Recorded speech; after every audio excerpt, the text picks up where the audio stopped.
Hello, everybody. I'm here today with the one and only Andrew Harvey, and I'm just going to read you a quick bio of Andrew. You can't possibly really do a bio of Andrew in 5 minutes, but I'm going to try. Andrew Harvey is an internationally acclaimed poet, novelist, translator, mystical scholar, and spiritual teacher. He has written and edited more than 30 books, including the best-selling titles The Hope and the Tibetan Book of Living and Dying. He has won the Christmas Humphreys Prize for A Journey in Ladakh, the Nautilus Prize twice for The Hope and Light the Flame, and he's appeared in 2 recent films, Dancing in the Flames and Ethan Hawke's Seymour, An Introduction. He was also the subject of the 1993 BBC film documentary, The Making of a Modern Mystic. He has taught at Oxford, Cornell University, Hobart and William Smith Colleges, the California Institute of Integral Studies, and the University of Creation Spirituality, as well as at various spiritual centers throughout the U.S. He's the founder and director of the Institute of Sacred Activism.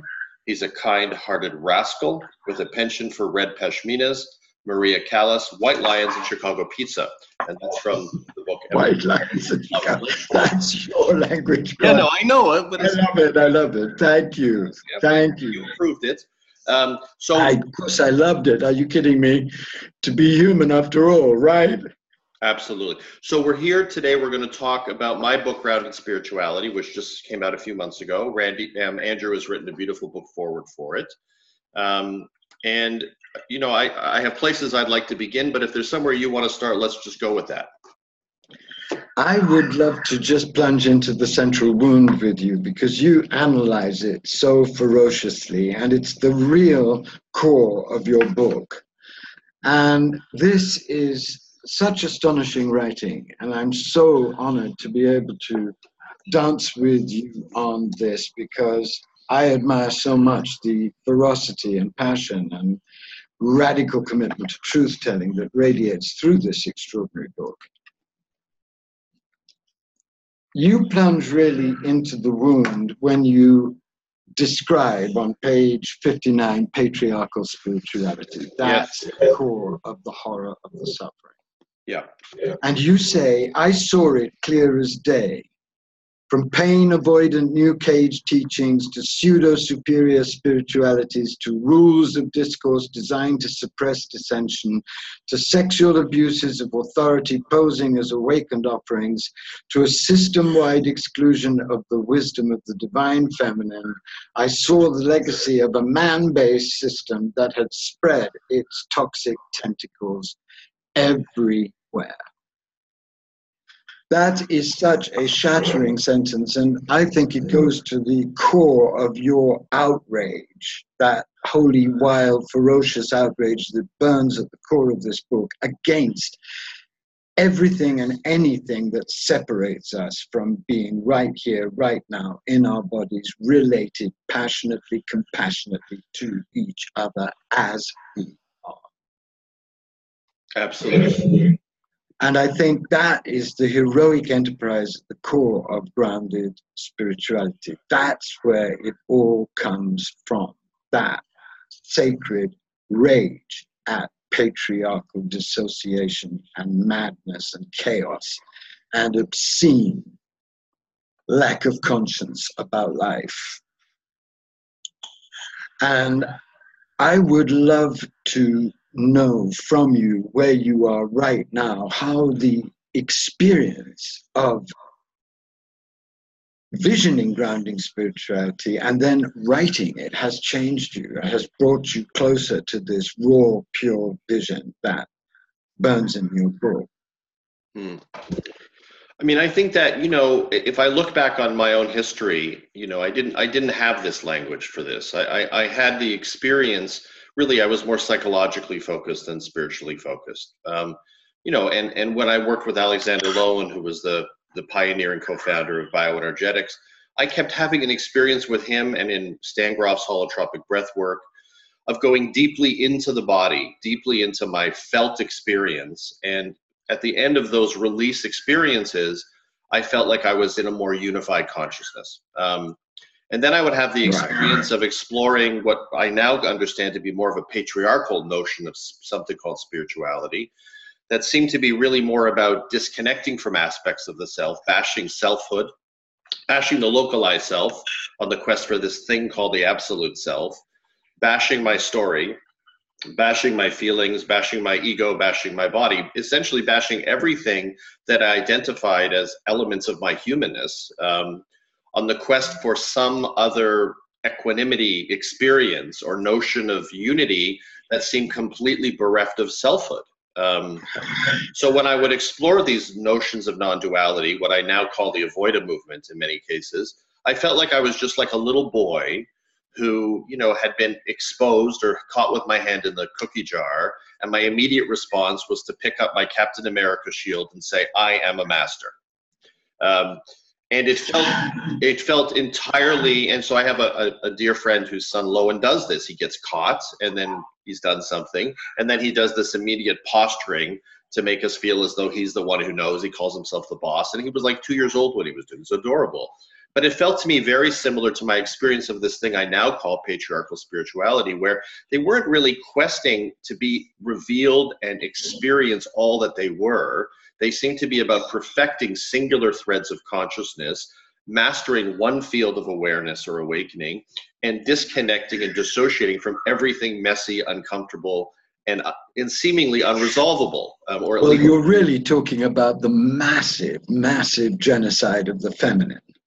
Yeah, absolutely. And the massive genocide of the divine feminine in the feminine. Absolutely. So and that's why I knew to write the Apologies to the Divine Feminine. I love that book. Yeah. That's one of the ways I met you first, and I loved you so much for getting up there and bleeding your apologies before the world, because it was such a heroic start to the conversation. It's time that men wept out their tears of blood at what the feminine has had to endure.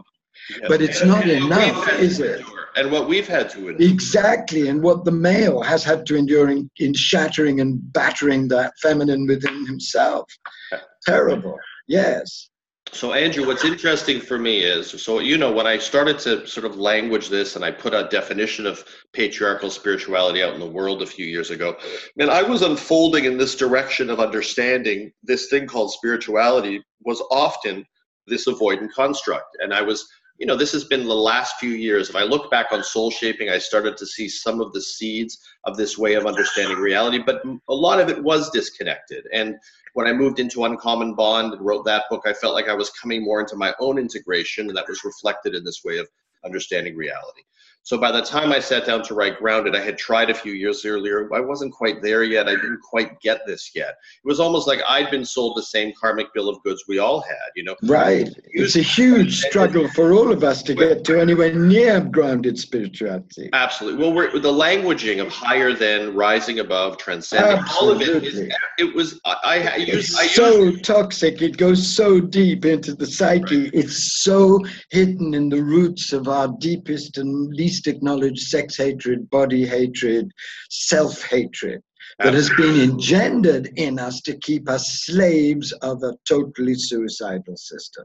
Absolutely. So what's so interesting to me is, so you and I became connected a number of years ago. Yes. And, you know, you were completely supportive of this message that I was bringing through me. Yes. I didn't even fully understand why you were, because almost nobody was. You know, I have felt primarily or mostly alone with this. I mean, you know, I feel like Phil Shepherd's work is congruent. I feel like Chris Saude's work is congruent. Certainly your work is. But I didn't even understand till after this book was done, and after you'd done the foreword for this book, I listened to an old radio show of yours years ago where you were saying all of this, essentially. Yeah. So you've been around this for much longer than I have, and talking about it for much longer than I have. And so how has your understanding of the roots and the impact of this patriarchal spiritual construct changed in your own experience over the last 2 or 3 decades? Oh God, I think it's been one awful revelation after another about the extent of the psychosis. When you have the United Nations scientists telling us that we have 12 years in which to change everything, otherwise we will be in apocalyptic climate freefall. And then you have the major wildlife organization announcing that 1 million species are on the brink of extinction. and you have a psychopath in the White House, and the collapse of norms of conscience and decency on every level, in every aspect of the world, you have a world in meltdown. And this is a psychotic meltdown, and it's the psychotic meltdown of the patriarchy, totally incapable of sustaining its completely insane separatist worldview, because all of the systems that it's built out of that hubris are now being eroded by their own insanity. Yes, yes. I mean, it kind of made sense to me, if I feel as though, just in terms of this thing called spirituality, which clearly we have to reframe, and I attempted to relanguage and all the rest of that. You're talking about unity consciousness of the whole being with the whole being. So that's the real unity consciousness. That's the real unity consciousness. Advaita is not, as it's currently interpreted, authentic unity consciousness, because it has a secret and crippling dualism, a dualism of rejection of matter. That cannot lead to unity consciousness, because the divine is totally embodied in every cell of every being, and everything is divine. Right. So there's no unity conscious there. There's suicidal separation, mirroring the suicidal separation of materialism. Two kinds of materialism, one addicted, one negating materialism, none divinizing, celebrating. Brilliant. No, that's your work. That's why I love your work. Well, that's our work. So that's self. Yes, it's the work of our time, actually, because if there is any deep thrust of our time, it's towards embodied divine spirituality. There is a birth taking place, and it's the birth of a new kind of human being, a mutation. And that mutation has to go through this radical, glorious descent into everything that we've abandoned and betrayed and battered down and suppressed. Nothing less than the embodied Godhead, the real, every nitty-gritty, savage, shadow-written aspect of it, to become one with the whole enchilada, transcendent and immanent, the real self. Got it. So that's the work, isn't it? Absolutely. But given that we've gone we've come to it from different angles, you and I, because I came to it from the transcendent down. I had to face the mess after a big awakening, and you tunneled up in this astounding work that you've done to really say, look, we can't afford any of these avoidant patterns now. We have to go straight into the whirlwind of our authentic, embodied, fully sexual, fully psychological, fully traumatized and traumatizable humanity. We've got to go through that whirlwind to become real enough to deal with this crisis. Right.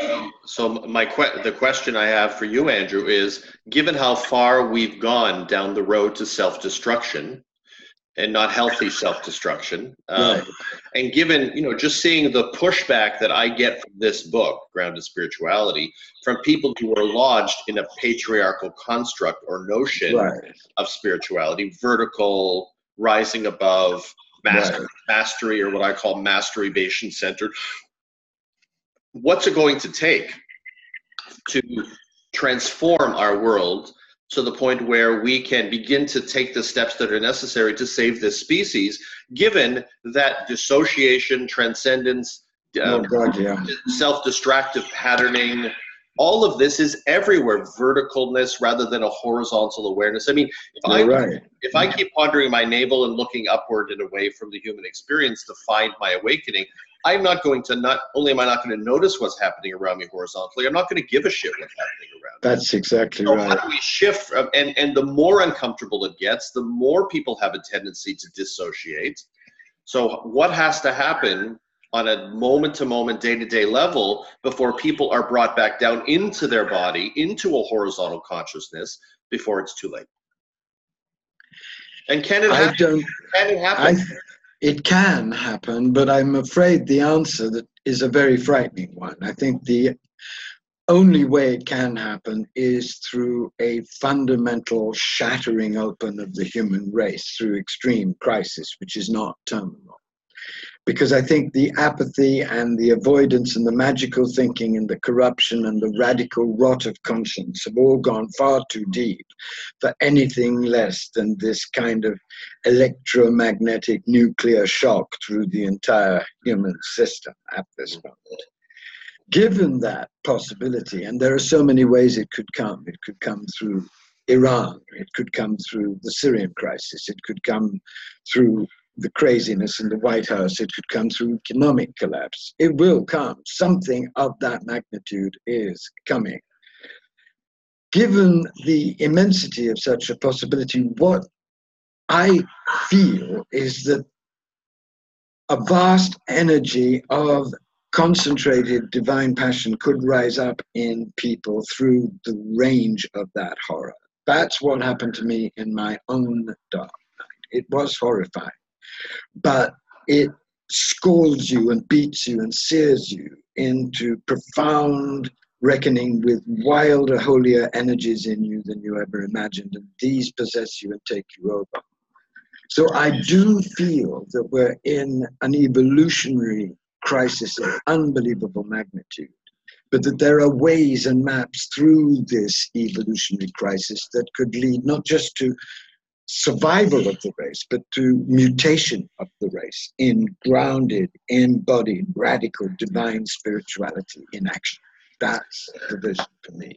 I mean, I think that, you know, climate change is probably the thing that's going to do something in terms of trying to evoke some kind of transformative process. But my concern is it's just going to bring everybody back to a survivalist consciousness where they're just— That's it. Yeah, that's the danger. Survive, and we're not going to move any closer to a more authentic, inclusive consciousness.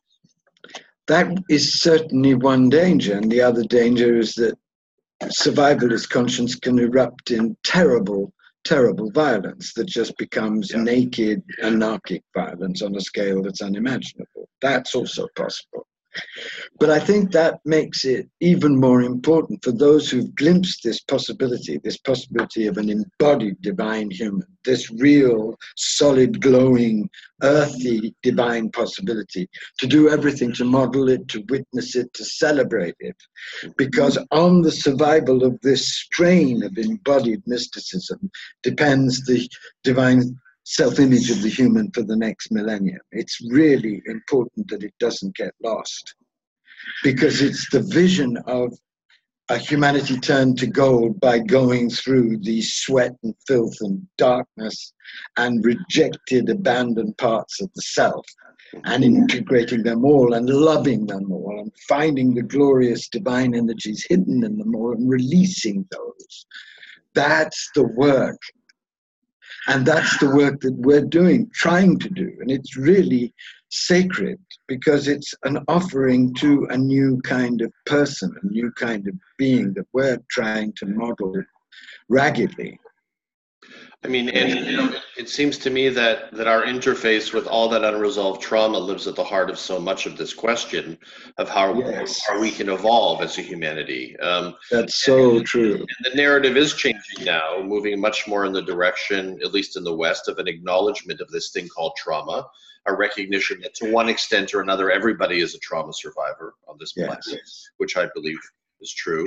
And, you know, moving in the direction of more somatic or body-centered ways of actually excavating the real material, not just talking about the material, but moving into the heart of the material. So let me, if I could just read a quote from Grounded and ask you what your thoughts are on this piece. This is a particular paragraph that's been moving pretty strongly out there. And it's from the Michael Conversations in the Heart of the Matter chapter. Okay, quote, "The primary cause of our unhappiness is not our thoughts. The monkey mind is not the source of our anxiety, it's a symptom of it. Forget the monkey mind. The mind is not the enemy, unhealed pain is. Men have been blaming the mind for their neurosis for centuries, while deftly avoiding that which sources its maladies, somatic constrictions, and unprocessed emotions stored in the body itself." So good. Like losing your keys somewhere in the house and looking for them in the car. Useless, useless, useless. Until they stop blaming the mind and recognize that its neurosis stems from the unresolved emotional body, there will be no liberation. Shifting out of unhappiness is not a cerebral process. That's just another ineffective Band-Aid. It's a visceral, full body experience. It's the monkey heart that's the issue, the state of inner turbulence and agitation that emanates from an unclear heart. The more repressed your emotional body, the more repetitive your thoughts. Flooded with unhealed emotions and unexpressed truths, the monkey heart jumps from treetop to treetop, emoting without grounding, dancing in its confusion. Often it is misinterpreted as a monkey mind. The monkey heart is reflected in repetitive thinking, perpetual anxiety, and negative imaginings, all of which are emanating from the emotional body. So for me, I love it. Thank you. Great writing. This little game they play where they're like blaming the mind, and then they get in the witnessing, which is really a portion or an element of the mind, in order to then tame through often addictive meditative practice that agitated monkey mind thing. For me, never seemed very effective. I mean, if I did it for hours and hours, I could start entering into kind of a meditative stupor state that could easily be construed by people who don't understand what's going on as something called enlightenment. Because you're not in your feeling body so much, you've dissociated from it, so you're not reacting to or responding to the things that are happening in the human fray, let's say. Right.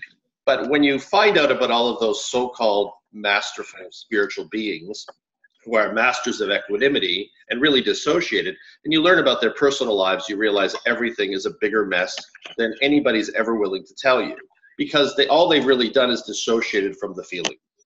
But the feelings are still living themselves out in every part of their body. Whereas for me, when I went down into, and it really was an experience of the divine feminine that I was always interested. Oh God, of course. As a warrior consciousness embedded in me from birth, from prior lives. I mean, I was born to be a trial lawyer. But also as a lover of women, as a celebrator of women's beauty and power and strength. That's been such a part of your life. Absolutely. And the terror of women too, because of the mother and the horror of all the madness. Well, the whole drama of the divine feminine. Right. But the beauty of my experience with my mother is my mother was so horrifying that I think on an archetypal level, I saw her as a monster and not a woman. And I saw my little 98-pound... your mother, yes, but she was a monster. But my 98-pound grandmother, who was heart-centered, loving, and tender, became my symbol of woman. Right. So, and I, as somebody who was trapped inside of an armored warrior consciousness that was deeply conditioned in me, probably some kind of karmic carryover, I knew that my work in this life was to drop below it and explore something called surrender, to explore something called receptivity, to learn what it was like to cry and release and to feel unified at the end of the release of those holdings. So I had the experience of finding my unity consciousness through dropping down into the emotional body and clearing the debris, rather than rising above the emotional body and doing something called dissociation, right? I think that's so important, because if it actually depends, I think, on how you come into the process. Some people are born with an opening to the transcendent that is inescapable in their lives. They have to go through the shattering light experience. And that's tremendously dangerous, because it can lead, as it's led in history, to an addiction to transcendence. Mm-hmm. So they come into the body in a different way than those who are already traumatized in the body. There's a very peculiar separation. I had to accept that the awakening to transcendence I had very young, which was very shattering, was an extremely narrow one and deeply, deeply flawed if it wasn't balanced absolutely by a radical surrender to embodiment. Otherwise, it would be madness, psychosis. Mm-hmm. And I think the question that arose from that for me was, is there a way we can truly feel and be that marries the highest transcendent knowledge of our divine origin with the most absolute naked living of this moment as us in these bodies with our full emotional, psychological, physical intelligence divinized and awake? Well, that is the question, isn't it? Well, it is. So for me, the difference was this. So when I endeavored to experience something called unity consciousness, disconnected from selfhood, Right. The experience I had was radically different, a radically different experience of something called the unified field than what I experienced through a more healed and integrated self. Right. Right. So it's not, and the difference is, in the first case, it was unsustainable, and it had a avoidant quality to it. It was unity, but it was unity minus something that was fundamental. The latter experience, I felt as though I was actually here for it. I felt like I had feet for it, and I felt like it was emanating from a more integrated selfhood, so that my access point or my perspective on unity was remarkably different. Yes. The avoidant. So Michael in the book, what he's calling unity consciousness is not what Jeff Brown in the book is calling unity consciousness. Oh God, no, because the vision that's coming through you is of a groundedness that's emanated from a full-on visceral embrace of everything in life all at once, with the highest kind of commitment and surrender. So it's enrealment. It's enrealment, right? So Right. My notion of here-ness, so for me, presence is a whole being experience, or it's nothing at all, right? Right.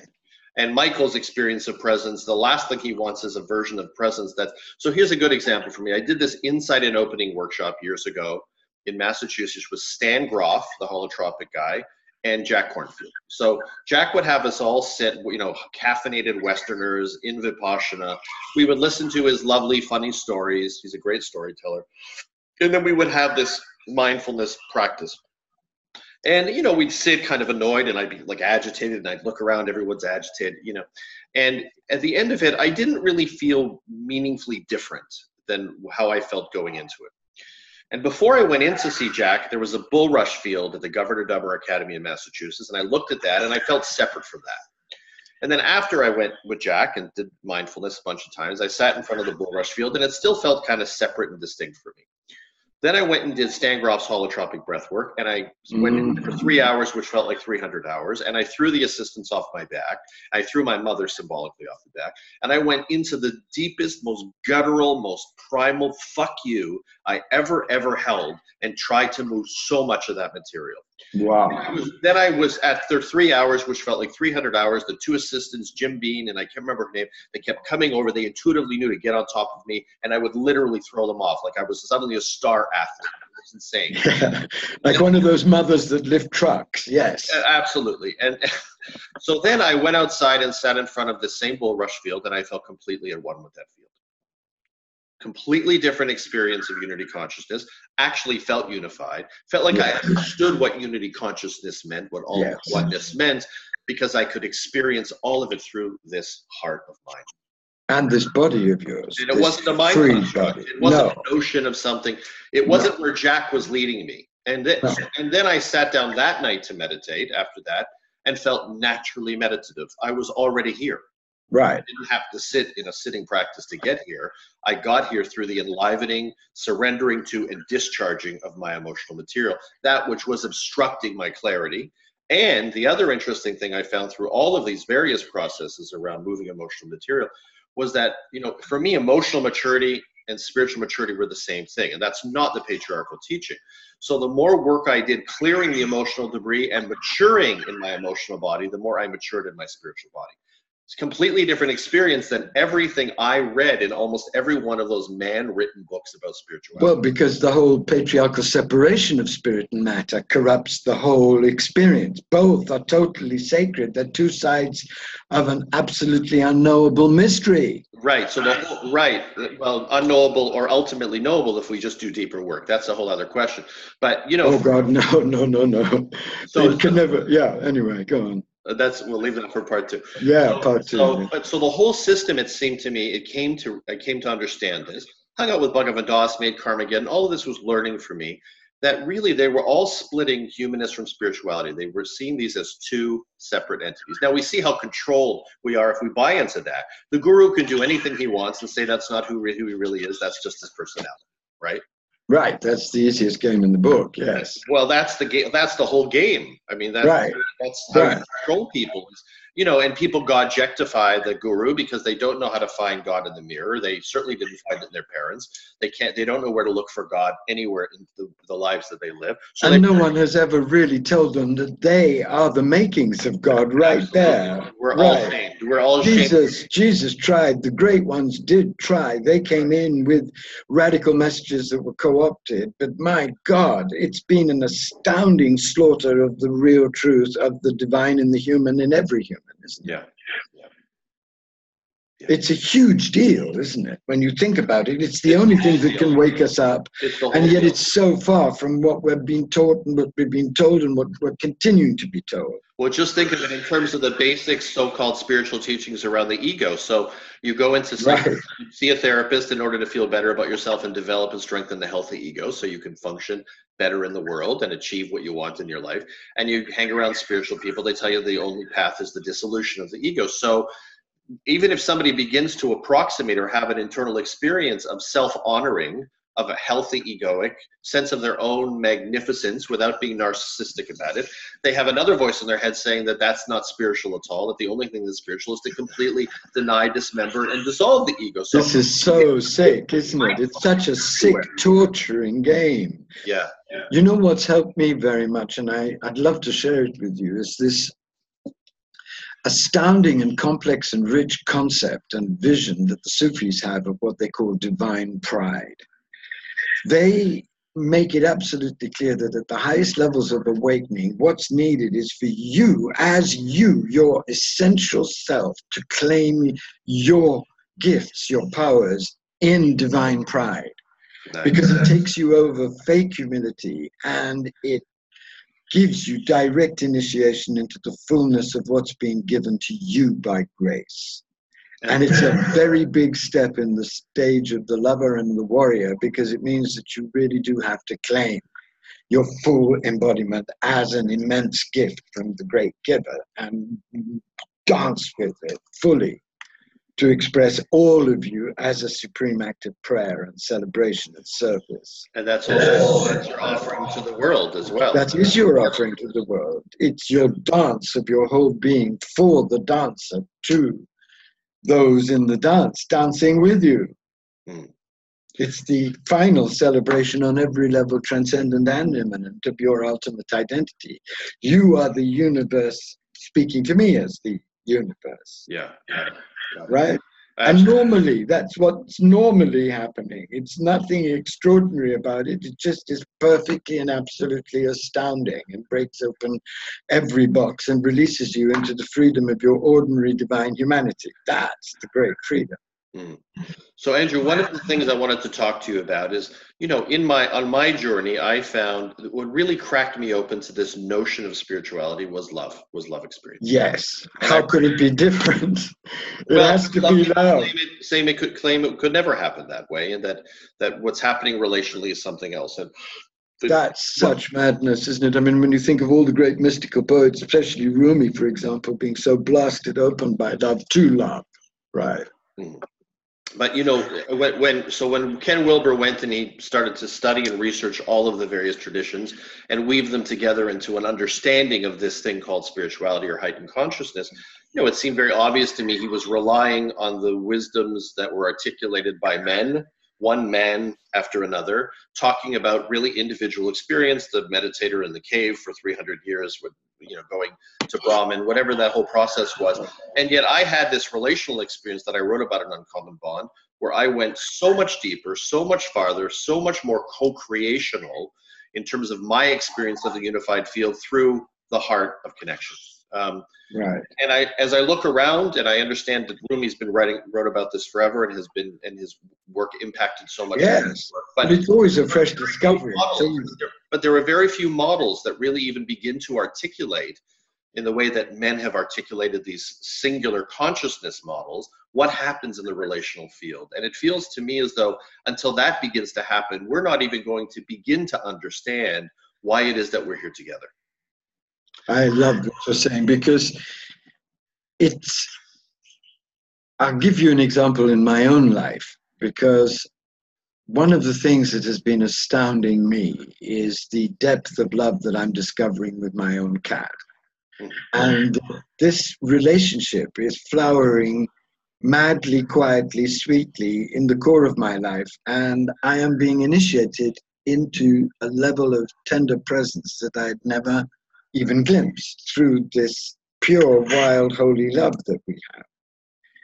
And what's quite clear to me in this experience particularly is that I have everything to learn from it. And that every time I learn how to be with my cat more and more tenderly, and to touch her more and more tenderly, and to allow her to go deeper into the kind, quiet bliss she goes into when she feels totally safe, every time that happens, I myself become more absolutely present in every cell of my being, in every bone, in every part of my skin. I become able to love and be loved, and love reality and be loved back by reality. It's a very extraordinary experience. And I think that's the experience really at the heart of grounded spirituality. It's everything you say, the clearing of the emotional debris and all of that, that's got to happen. That volcano has to erupt. What happens when that eruption has happened and you start being opened in these delicate, amazing ways to new tenderness with your friends, with your buddies, with your woman, with your man, with your plant, with your cat, with your dog, with the faces you see in the street, with the daffodils, with everything. That amazing opening to just being in love with this vast experience with your whole being. That's the amazing possibility. Yeah. That only grounded spirituality can offer. That is the real experience of Sahaja. That's oneness. That's why we're here, to have that experience. Normally. It's so beautiful that you're saying all of that, Andrew, and you're merging into the flower image behind you. This golden flower, this is a great friend of mine who painted this. I love it because it's like, I feel it's like the Sufi heart. It's burnt and it's wild and it's dancing. It's Rumi's heart. It's beautiful. Entirely turned to gold. Fantastic. But that, I think, is absolutely what I hear in your book. That's why I love the ferocity of the book, because I don't know if you've had reaction against that ferocity, but that ferocity is, it's time that people really understood that that kind of ferocity is not the masculine, hit you over the head with a blunt hammer ferocity. It's actually the ferocity of the Black Madonna. It's the fierce feminine outrage that says no more killing of the body, no more killing of this. That feels really right. You know, I mean, so mostly it's been positive, but there's a whole group of people who come after me and attack my critically reviewing Tolle. Like, you're not allowed to. They're fine with critical review of political approaches and legal decisions, but buying into this notion of spirituality, nobody's allowed to talk about it, deconstruct it, review it, even though teachings affect millions of people's lives. Trauma survivors get led in the wrong direction by various teachings. To me, it's the most obvious thing in the world. That, and as more people move towards this thing called spirituality and away from religion, it seems absolutely imperative to me that we open up the door to these kinds of conversations where we can deconstruct openly and comfortably. So what often happens is men come on and they accuse me of doing it because I'm jealous of Eckhart Tolle. I couldn't imagine anybody on the planet I would be less jealous of than Eckhart Tolle. And I don't... George Clooney, maybe. Eckhart Tolle, not, right? Not even George Clooney. Maybe Andrew Harvey. I'm quite jealous of George Clooney, actually. No, I'm not. But it's such rubbish, isn't it? Why can't they really acknowledge that you have a deep philosophical and spiritual objection to how he teaches? To what? I care about humanity. I mean, if you care about humanity, you're going to enter into a state of activism where you're going to look at everything clearly and closely, and you're going to discuss the merits and detriments of various approaches. I think so few of us are motivated by this great desire to help humanity that we don't even know how to identify what that is when we see it. So we put it into the category of jealousy, economic benefits, trying to draw attention to myself. If anything, I feel very uncomfortable about this message coming through me. Don't think it's economically beneficial at all. I think it's probably economically detrimental for me I mean, if I wanted to just think about achieving in the economic realms in this writing field, I would write very gentle, soft touch things about the sacred purpose, the passive purpose. I wouldn't be critically reviewing. Oh, I wouldn't be sitting here with you. God, man, you wouldn't be doing that, because the crisis is now apocalyptic. We can't respond to this madness with trivia. We have to go deep, as wild as we can, and offer the very best of what we can, because people need inspiration like oxygen at this moment. Absolutely. Yeah.